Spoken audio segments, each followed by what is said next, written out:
위원입니다. 우선 국토부의 박상우 장관님 나와 계시죠? 네. 네, 장관님 지난번 제주 항공의 여객기 추락 사건 때 수고하시는 모습 직접 현장에서 봤습니다. 노고가 많으셨습니다. 피해자들 유족들이 끝까지 정부를 믿을 수 있도록 최선을 다해 주시길 바랍니다. 부당한 대출 규제, 제가 부당한이라는 표현을 썼는데요. 그 집값 상승을 잡겠다고 일괄적으로 집값에 상관없이 주담보대출을 6억 원까지로 막았습니다. 제가 이것도 좀 여러 가지 정부가 고민도 많이 했겠다 생각은 하겠지만 제가 오늘 심각하다고 생각하면서 여쭤보고 싶은 것은 재건축 지역의 이주비 대출까지도 막았다는 건데요. 사실입니까? 장관님. 한번 제가 그거는 기억을 못하고 있는데 한번 찾아보겠습니다. 이주비 대출도 적용 대상이 되는지. 네. 그러면은 사전에 장관님과 협의가 없었다는 얘기죠? 대출 규제는 전반적으로는 금융위가 주관해서 대책을 금융위원장입니다. 네. 드리겠습니다. 이제 저희들이 발표 시행하기 하는 때 분양 공고가 나거나 하는 것들, 그런 거에 이미 난 부분에 대해서는 기존의 규정이 적용이 되고요. 그 이후에 이제 이루어지는 것들에 대해서는 말씀하신 대로 그것도 한도 제한을 받게 됩니다. 그래서 선의의 피해는 줄이되 그 실효성은 도모하는 그런 쪽으로 운영을 할 계획입니다. 구체적인 어떤 케이스인지는 따로 말씀을 주시면 제가 한번 확인해 보겠습니다. 확인하시다뇨, 위원장님. 지금 이주비 대출이 부동산 투기와 관련이 있다고 보십니까? 이주비 대출 말씀, 네, 중도금이 아니고요. 중도금, 이주비 같은 경우는 기존의 분양 공고가 난 경우에는. 지금 아까 그 말씀 하셨고요. 예. 분양 공고 전에 예. 재건축을 할 단계, 재건축은 7개 단계가 있습니다. 예. 그 중에 지금 한창 조합에서 지금 시행되고 여러 가지 진행되고 있는 것도 예. 다들 이주비는 대출을 받게 돼 있는데 그것까지 막았는지 제가 여쭤보고 있는 겁니다. 보도에는 막았다고 나오거든요. 위원장님이 이렇게 국민들한테 민감한 문제를 발표하시고서도 지금 대답을 못하시면 얼마나 이재명 정부의 부동산 투기 억제 정책이 맹탕인가 제가 의심하게 됩니다. 아니, 제가 말씀드리는 거는 네. 기존의 선의의 피해자는 없도록 하되 그게 공자님 말씀하시는 거잖아요. 제가 예. 재건축 지역에서요 철거를 하잖아요. 예. 철거를 하면 주민들은 공사 기간 동안 잠깐 거주할 집을 구하게 됩니다. 그 구하기 위해서 이주비 대출로 전세값을 충당하는 거거든요. 그런데 이주비를 막는 것은 주민들의 보금자리를 뺏는 것과 똑같은 겁니다.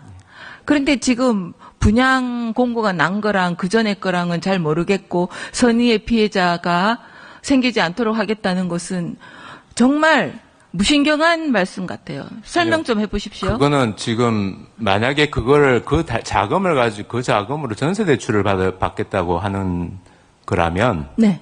그러면 지금 저희들이 주택담보대출의 경우에 6억 원을 잡은 거거든요. 네. 예. 그래서 그 부분은 더 확인해 보겠습니다. 제가 미처 세밀하게 못 보면 죄송하게 말씀드리고. 국민들께 죄송해야죠. 예, 저한테 죄송한 게 아니고. 그건 한번 체크를 해보겠습니다. 이주비를 막는 것은요, 주민들의 보금자리를 뺏는 형태거든요. 그래서, 시민들이 금융위에 물인을 해보려 해도 연락조차 되지 않는 거예요. 아니, 그렇게 보금자리를 뺏는 정책을 발표를 하고서는 연락도 안 되면 어떻게 된다는 겁니까? 제가 질문 주셨으니까 제가 네. 확인해 말씀드리겠습니다.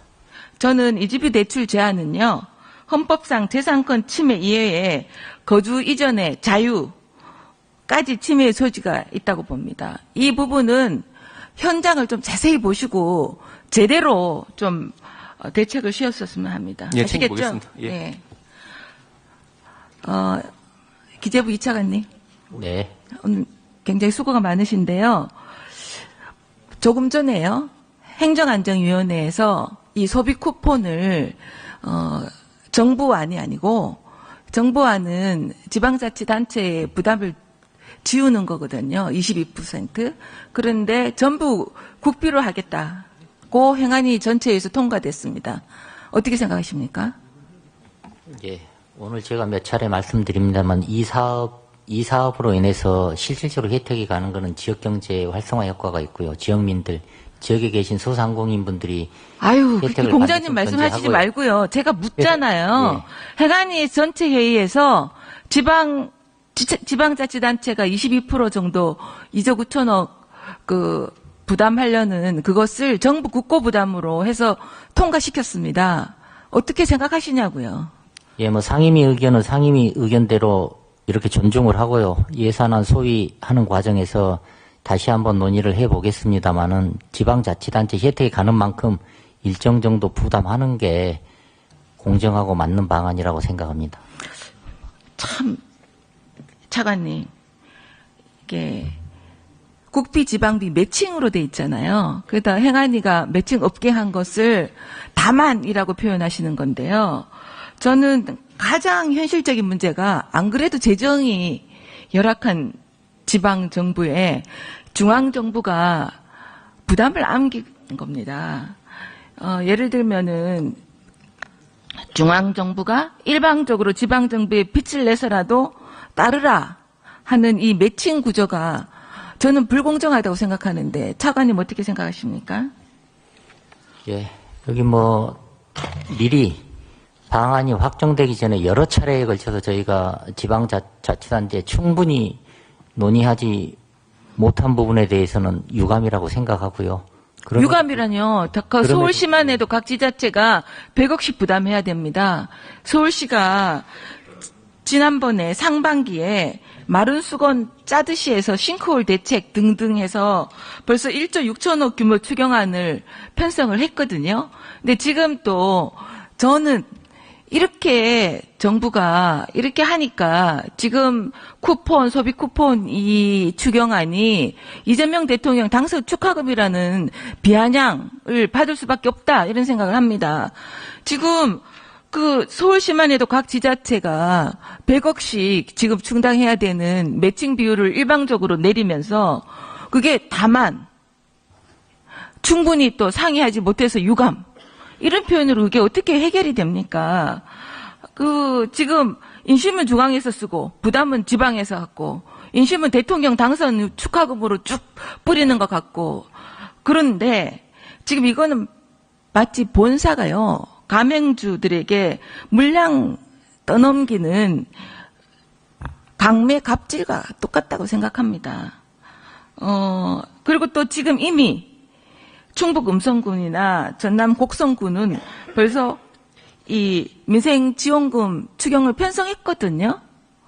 그런데 지방에 22%나 되는 재정 부담을 넘기면서 왜 하십니까?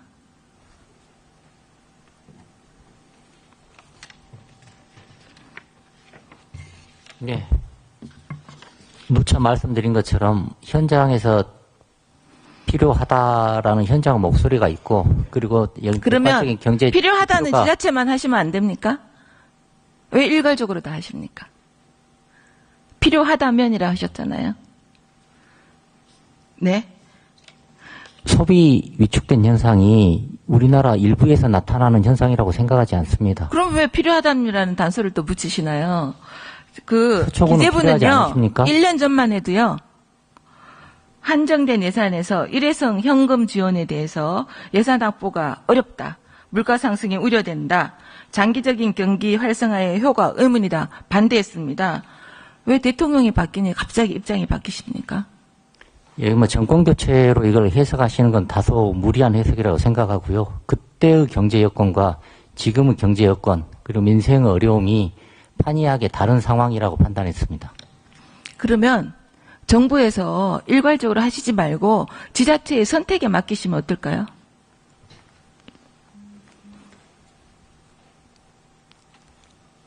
모든 지역에서 이 사업이 필요하다고 판단하고 있습니다. 그게 무슨 배짱이십니까?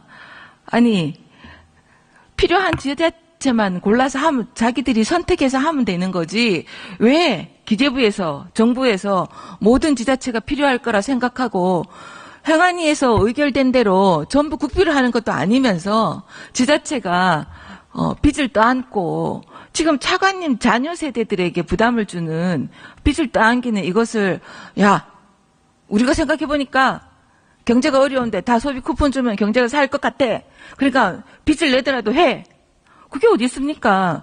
국고로 하면 그렇게 할 수 있죠. 근데 지방채 발행해라는 거 아닙니까? 22%. 그런데 경제 회복될 거다. 그런 똥배짱이 어디 있습니까? 저희들이 이렇게 파악한 바로는 이 사업을 시행하지 않겠다라고 주장하신 지자체는 없는 걸로 알고 있습니다. 파악했습니까? 이미 한 데는요?